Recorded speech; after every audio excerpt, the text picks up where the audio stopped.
There aren't as many Mondo Gecko action figures in my Ninja Turtles collection, but let's go ahead and compare them because it's still just as much fun. And I once again tip my hat to Playmates Toys because all of the variety in Mondo's designs throughout the years definitely make him more fun to collect because he's less homogenized.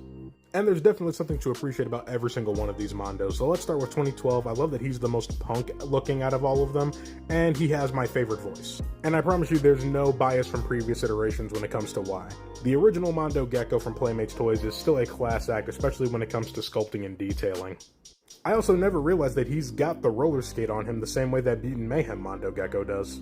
Speaking of point gray Mondo Gecko, he definitely has my favorite vibe when it comes to all of the character work in these figures, but there is something about his design that makes me scratch my head. Because when it comes to everything that I know about punk culture, Mondo Gecko from Mutant Mayhem is definitely more so a hippie, and I feel like the others would definitely see him more as a poser than they would a real skater, you know what I mean? And then there's the offerings from NECA. Overall, on aesthetics alone, I definitely dig Archie Mondo the most, which is weird because I still haven't caught up to when he appears in the comics yet, but he has the perfect intersection of a skater punk meets a Teenage Mutant Ninja Turtles character.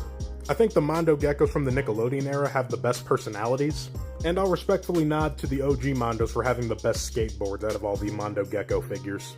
And when it comes to what makes Mondo Gecko a great action figure, I will definitely give third place to Point Gray Mondo for the design overhaul. Then in terms of detailing and sculpt work, I'll give it to the Vintage Mondo in second place, and first place will go to Archie Mondo for the overall vibe and aesthetic.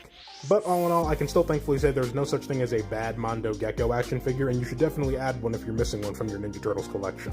I'm still waiting for the opportunity to add my favorite versions of Mondo to my collection, that being the Vintage Toy Rock and Roll figure and IDW Mondo. But until then, these will suffice. And as always, if you like what you see here, can I be your TMNT guy?